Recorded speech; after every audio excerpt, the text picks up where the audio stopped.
Hey guys, I'm PK for AtomicZebra.com, and today we're going to talk about learning new tricks.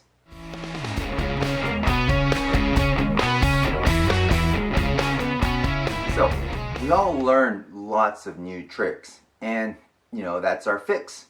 So let's think about how we learn new tricks and how we digest it and how we make it better, or at least improve or use that new trick to make our magic better, I guess. So I'll keep going on this topic over a couple of parts because I think there's a lot to talk about this. You like my hat? It's a Star Wars New Era cap, and it's supposed to be glow in the dark, but it doesn't. I think it needs some sunlight to make it actually glow later at night. I don't know. Anyway, so let's start with number one. Understand how and why it works. That's pretty important. All right, so think about this.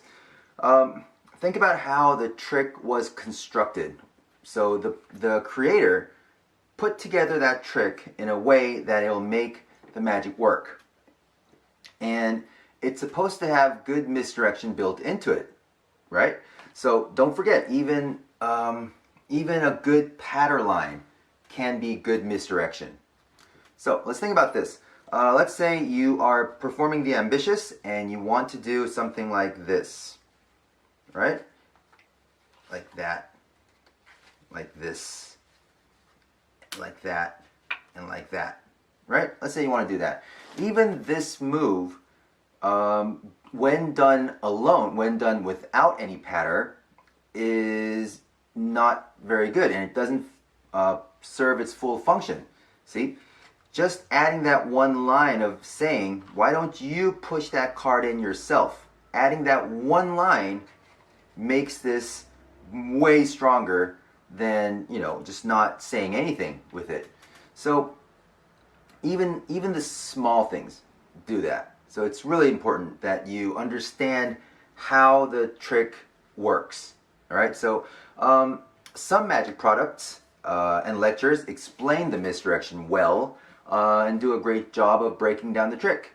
But some products, all they do is just walk you through the moves, and they're not that helpful sometimes. So I know it's hard to tell the difference between which products do that and which products don't. But here's a simple way to be able to tell if you can benefit a lot out of that new purchase that you're making. It's if you can check if the product has the full performance in it. If you can see the full performance, you can at least dissect it and watch the body language, the pattern, even the quirky jokes that the magician, the creator made. And if it's a good trick, then everything the magician does will count. So I think that can help you tell, if it's a good product or not, or if that product will help you understand why the trick works or not.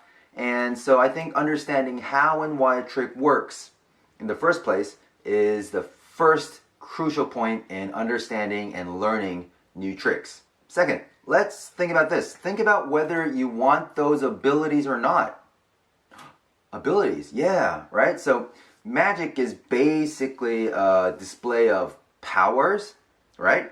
Now, I know I don't, and I'm pretty sure a lot of you don't, claim to have powers, but rather sleight of hand. But sleight of hand is still a skill, and it can be seen as like a power, in a sense.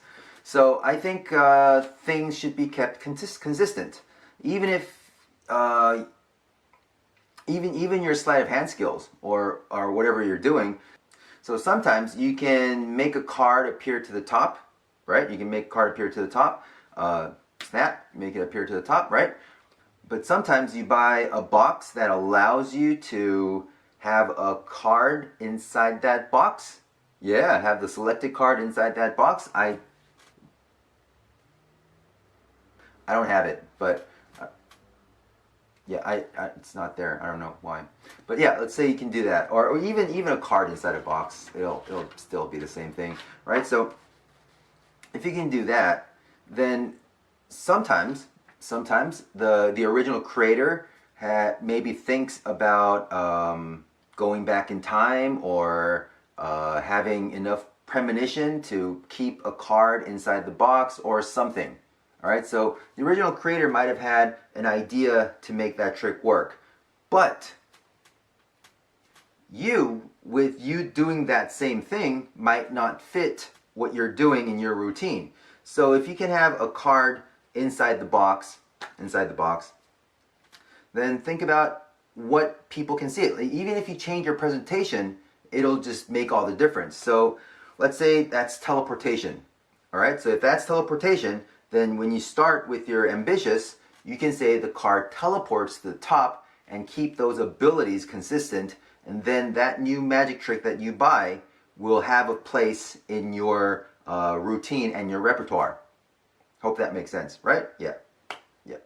Next video is going to be on how to work on the handling.